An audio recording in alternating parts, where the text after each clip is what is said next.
Hello everyone and welcome to my nerdy little corner of the internet.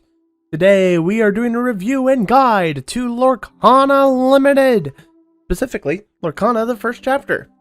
This includes your first steps into Limited, why bread is important, cards to keep an eye out for, and how Limited changes how you view deck building. For those who are new to TCGs, Limited is a blanket term for formats where you don't have a deck pre-built. You have to build the deck while at the table. These formats make improvisation and card synergy assessment the primary aspect of the game. There are currently two formats within the limited blanket for Lorcana, Sealed and Draft. In Sealed, you are given 6 packs of Lorcana, you open them up and that creates your sealed pool. You're able to build a deck from that pool. In Draft, you are given 4 packs. You will be at a table with 3 to 7 other players. What happens is you open up your first pack, select a card from it, and add it into your pool. You then hand the rest of the cards to the person to your left on the table. You will then receive a pack from the player on your right who has taken a card from the pack already. You take a card from that pack and you continue on until the pack is finished. You then open up the second pack and pass it to the right, and so on and so forth until all cards within all packs have been picked. In both Draft and Sealed, you build a 40 card minimum sized deck. There is no color restriction in Limited, so you can play with any card in your pool regardless of color. You can also play any number of copies of a single card in your deck. So if you draft 6 Flounders, you are welcome to play all 6 in your draft deck. Draft and Sealed are a little different, and so there are a couple aspects that change, but not too much to the fact that they require different guides. In Draft, you have more control on what cards you have in your pool, and thus what kind of deck you can build, while Sealed is more reactive, and you have to build with what you get. We are now going to go into Bread.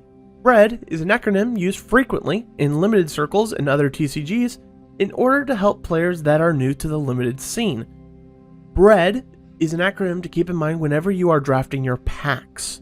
Bread stands for Bombs, Removal, Evasion, Aggro, and Dirt.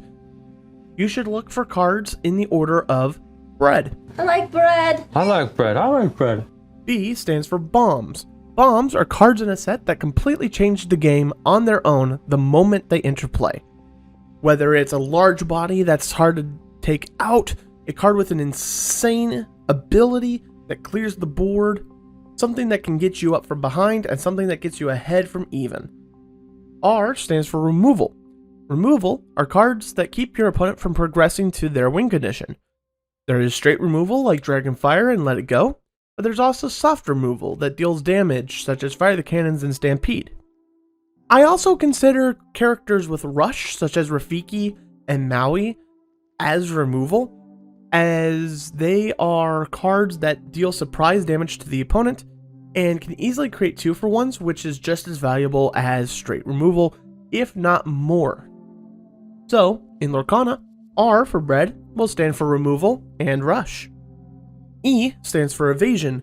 In the case of Lorcana, this comes in the form of Evasive. In Limited, you need ways to make sure your characters stay in play, and a way to do this is to make it to where they can't be challenged by the larger characters.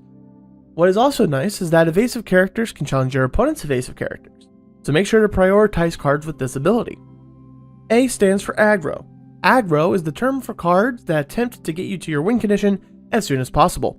In Lorcana, this comes in the form of large lore characters. Characters that generate more lore than the rest of the characters at the same cost. Mufasa, Stitch Abomination, Mad Hatter, and Lilo are all examples of cards that fit this group.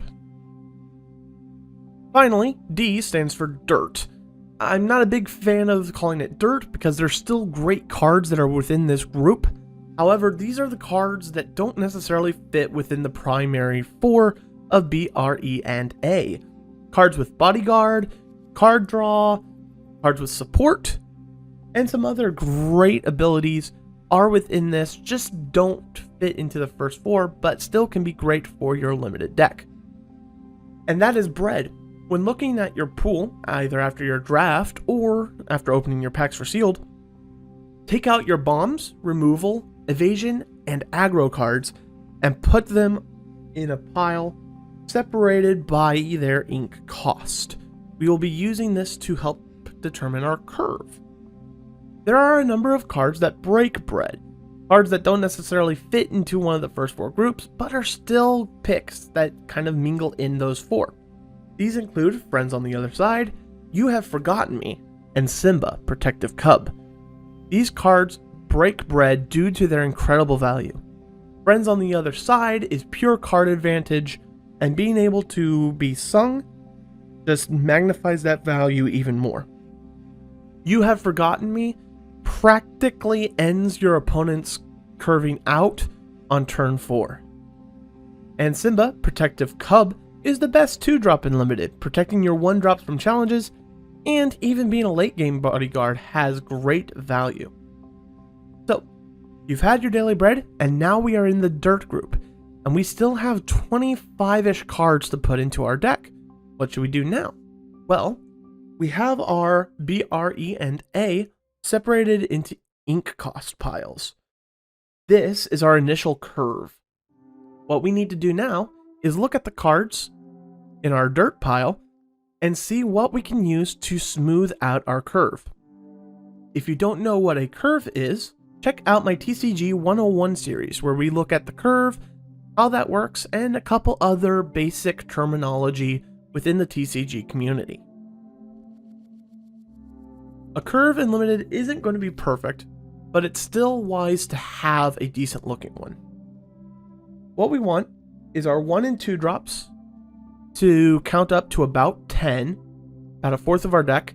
Then we want to scale up in numbers for costs 3 and 4, and then 5, 6, 7, 8, 9 slowly go down. You're basically creating a little hill with this curve. Now, of course, this is very determinant on what kind of deck you're building, as aggro decks will want a smaller curve with more cheap characters, while a control deck might want a hill that is moved to the right a bit more with more expensive cards. But generally, you want the curve to look a little something like this. This is where we look at our dirt pile and see what cards fit into each cost and how well they fit with the game plan. Characters with 4 toughness are quite valuable, as they are able to survive most soft removal and several challenges from cheaper characters. There is only 1 card within the common and uncommon slots that can challenge for 6 damage, and that is Captain Colonel's Lieutenant. When looking at your characters, make sure to take note of their willpower, as every other point of willpower, 2, 4, and 6, are different levels of willpower. With 2 willpower, you have difficulty surviving many challenges. With 4 willpower, you're able to take a couple hits from the cheaper characters, and with 6 or higher willpower, most of the time you will need to be challenged twice, which means you are getting a lot of value from that character. When it comes to uninkables, it is still suggested that about 1/5 of your deck be uninkable. In this case, that would be about 8 uninkable cards within your deck. Again, this is a guideline, so if you have ramp or card advantage, you can kind of add more or less depending on how you feel about the deck, and as you gain more experience, you'll be able to recognize when you should add or subtract. Thank you for watching. I hope you enjoyed the video.